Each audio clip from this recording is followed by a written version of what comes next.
ओम शांति। 10 फरवरी 2026 की साकार मुरली है। मीठे बच्चे, खुदा तुम्हारा दोस्त है, रावण दुश्मन है। इसलिए तुम खुदा को प्यार करते और रावण को जलाते हो। प्रश्न: किन बच्चों को अनेकों की आशीर्वाद स्वतः मिलती जाती है?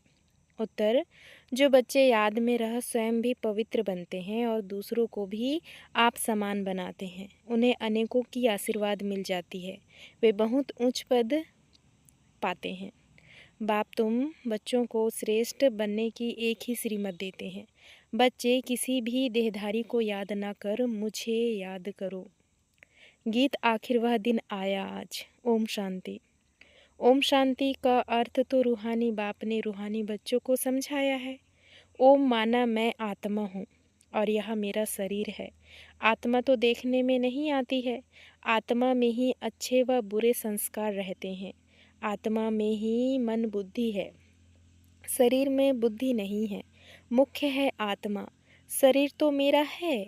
आत्मा को कोई देख नहीं सकते, शरीर को आत्मा देखती है। आत्मा को शरीर नहीं देख सकता। आत्मा निकल जाती है तो शरीर जड़ बन जाता है। आत्मा देखी नहीं जा सकती, शरीर देखा जाता है। वैसे ही आत्मा का जो बाप है, जिसको ओ गॉड फादर कहते हैं, वह भी देखने में नहीं आते हैं। उनको समझा जाता है, जाना जाता है। हम आत्माएं सब ब्रदर्स हैं। शरीर में आते हैं तो कहेंगे यह भाई भाई है, यह बहन भाई है। आत्माएं तो सब भाई भाई ही हैं। आत्माओं का बाप है परम पिता परमात्मा। जिस्मानी भाई बहन एक दो को देख सकते हैं। आत्माओं का बाप एक है, उनको देख नहीं सकते। तो अब बाप आए हैं पुरानी दुनिया को नया बनाने। नई दुनिया सतयुग थी, अब पुरानी दुनिया कलयुग है। इनको अब बदलना है। पुरानी दुनिया तो ख़त्म होनी चाहिए ना।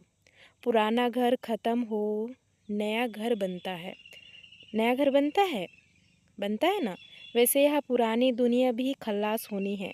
सतयुग के बाद फिर त्रेता, द्वापर, कलयुग, फिर सतयुग आना जरूर है। वर्ल्ड की हिस्ट्री, ज्योग्राफी रिपीट होनी है। सतयुग में होता है देवी देवताओं का राज्य। सूर्यवंशी और चंद्रवंशी उनको कहा जाता है। लक्ष्मी नारायण की डिनेस्टी, राम सीता की डिनेस्टी, यह तो सहज है ना। फिर द्वापर कलयुग में और धर्म आते हैं। फिर देवताएं जो पवित्र थे वह अपवित्र बन जाते हैं। अपवित्र बन जाते, इनको कहा जाता है रावण राज्य। रावण को वर्ष वर्ष जलाते आते हैं, परंतु जलता ही नहीं, फिर जलाते रहते हैं। यह है सबका बड़ा दुश्मन। इसलिए उनको जलाने की रस्म पड़ गई है। इसलिए उनको जलाने की रस्म पड़ गई है। भारत का नंबर 1 दुश्मन कौन है? और फिर नंबर 1 दोस्त सदा सुख देने वाला है खुदा। खुदा को दोस्त कहते हैं ना। इस पर एक कहानी भी है। तो खुदा है दोस्त, रावण है दुश्मन। खुदा जो दोस्त है उनको कभी जलाएंगे नहीं, वह है दुश्मन। इसलिए 10 शीश वाला रावण बनाए उनको वर्ष वर्ष जलाते हैं। गांधी जी भी कहते थे हमको राम राज्य चाहिए। राम राज्य में सुख है, रावण राज्य में दुख है। अब यह कौन बैठ समझाते हैं? पतित पावन बाप शिव बाबा। ब्रह्मा है दादा।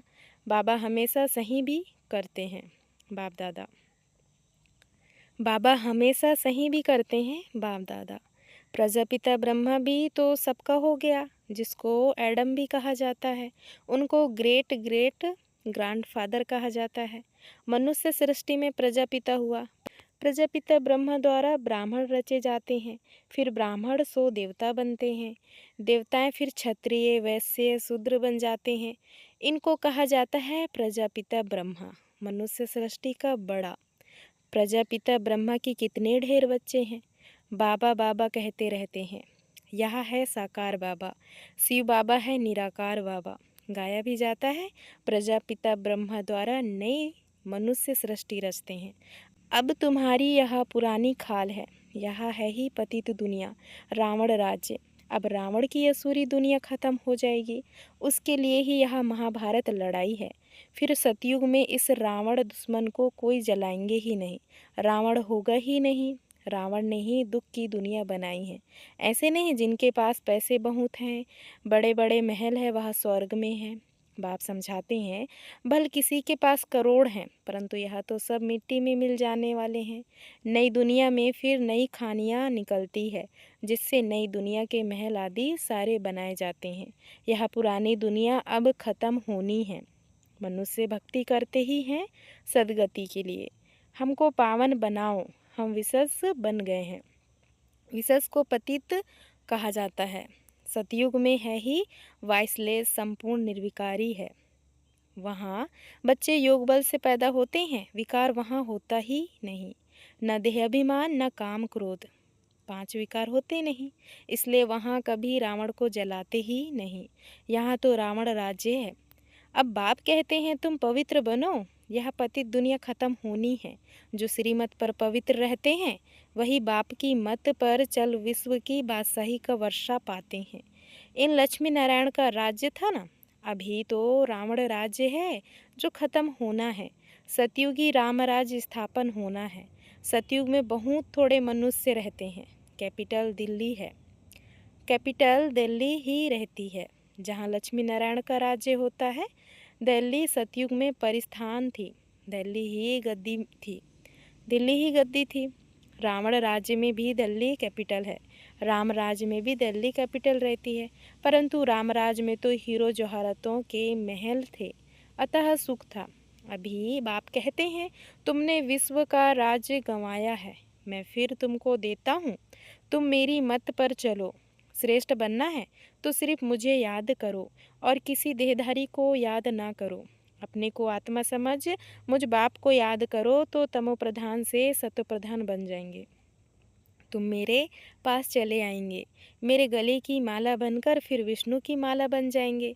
माला में ऊपर में मैं हूँ, फिर 2 हैं ब्रह्मा सरस्वती, वही सतयुग के महाराजा महारानी बनते हैं। उन्हों की फिर सारी माला है जो नंबरवार गद्दी पर बैठते हैं, जो नंबरवार गद्दी पर बैठते हैं। मैं इस भारत को इन ब्रह्मा सरस्वती और ब्राह्मणों द्वारा स्वर्ग बनाता हूँ। जो मेहनत करते हैं उन्हों के ही फिर यादगार बनते हैं। वह है रुद्रमाला और यह विष्णु की माला। रुद्रमाला है आत्माओं की और विष्णु की माला है मनुष्यों की। आत्माओं के रहने का स्थान वह निराकारी परमधाम है, जिसको ब्रह्मांड भी कहते हैं। आत्मा कोई अंडे मिसल नहीं है, आत्मा तो बिंदी मिसल है। हम सब आत्माएं वहाँ स्वीट होम में रहने वाली हैं। बाप के साथ हम आत्माएं रहती हैं। वहाँ है मुक्ति धाम। मनुष्य सब चाहते हैं मुक्ति धाम में जाएं, परंतु वापस कोई एक भी जा नहीं सकते। सबको पाठ में आना ही है। तब तक बाप तुमको तैयार कराते रहते हैं। तुम तैयार हो जाएंगे तो फिर जो भी आत्माएं हैं वह सब आ जाएंगी। फिर खल्लास, तुम जाकर नई दुनिया में राज्य करेंगे। फिर नंबरवार चक्र चलेगा। गीत में सुना ना, आखिर वह दिन आया आज। तुम जानते हो जो भारतवासी अब नरकवासी हैं वह फिर स्वर्गवासी बनेंगे। बाकी सब आत्माएं शांति धाम में चली जाएंगी। समझाना बहुत थोड़ा है। अल्प बाबा बेबात सही, अल्प को बादशाही मिल जाती है। अभी बाप कहते हैं मैं वही राज्य फिर से स्थापन करता हूँ। तुम 84 जन्म भोग अब पतित बन गए हो। पतित बनाया है रावण ने, फिर पावन कौन बनाते हैं? भगवान, जिसको पतित पावन कहते हैं। तुम कैसे पतित से पावन, पावन से पतित बनते हो? वह सारी हिस्ट्री ज्योग्राफी रिपीट होगी। यह विनाश है ही इसके लिए। कहते हैं ब्रह्मा की आयु शास्त्रों में 100 वर्ष है।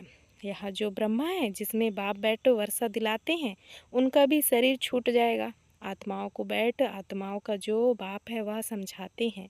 मनुष्य को पावन बना ना सके। देवताएं कभी विकार से नहीं पैदा होते हैं, पुनर्जन्म तो सब लेते आते हैं ना। बाप कितनी अच्छी तरह से समझाते हैं कि कहाँ तकदीर जग जाए। बाप आते ही हैं मनुष्य मात्र की तकदीर जगाने। सब पति दुखी है ना, त्राही त्राही कर विनाश हो जाएंगे। इसलिए बाप कहते हैं त्राही त्राही करने के पहले मुझ बेहद के बाप से वर्षा ले लो। यह जो कुछ दुनिया में देखते हो यह सब खत्म हो जाना है। Fall of Bharat, rise of Bharat, इसका ही खेल है। राइज ऑफ वर्ल्ड, स्वर्ग में कौन कौन राज्य करते हैं यह बाप ही बैठ समझाते हैं। राइज ऑफ भारत, देवताओं का राज्य। फॉल ऑफ भारत, रावण राज्य। अभी नई दुनिया बन रही है, बाप से पढ़ रहे हो नई दुनिया का वर्षा लेने। कितना सहज है। यह है मनुष्य से देवता बनने की पढ़ाई। यह भी अच्छी रीति समझना है। कौन कौन से धर्म कब आते हैं? दोपहर के बाद ही और धर्म आते हैं। पहले सुख भोगते हैं, फिर दुख। यह सारा चक्र बुद्धि में बिठाना होता है, जिससे तुम चक्रवर्ती महाराजा महारानी बनते हो।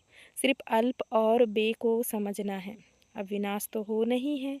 हंगामा इतना हो जाएगा जो विलायत से भी हंगामा इतना हो जाएगा जो विलायत से फिर आ भी नहीं सकेंगे। इसलिए बाप समझाते हैं भारत भूमि सबसे उत्तम है। ज़बरदस्त लड़ाई लगेगी, फिर वहाँ के वहाँ ही रह जाएंगे। 50-60 लाख भी देंगे तो भी मुश्किल आ सकेंगे। भारत भूमि सबसे उत्तम है, जहाँ बाप आकर अवतार लेते हैं। शिव जयंती भी यहाँ मनाई जाती है। सिर्फ श्री कृष्ण का नाम डालने से सारी महिमा ही खत्म हो गई है। सर्व मनुष्य मात्र का लिबरेटर यहाँ ही आकर अवतार लेते हैं। शिव जयंती भी यहाँ मनाते हैं। गॉडफादर ही जो आकर लिबरेट करते हैं, तो ऐसे बाप को ही नमन करना चाहिए, उनकी ही जयंती मनाना चाहिए। वह बाप यहाँ भारत में आकर सबको पावन बनाते हैं, तो यह सबसे बड़ा तीर्थ ठहरा। सबको दुर्गति से छुड़ाए सदगति देते हैं। यह ड्रामा बना हुआ है। अभी तुम आत्माएं जानती हो, हमारा बाबा हमको इस शरीर द्वारा यह राज्य समझा रहे हैं। हम आत्मा इस शरीर द्वारा सुनती हैं। आत्माभिमानी बनना है।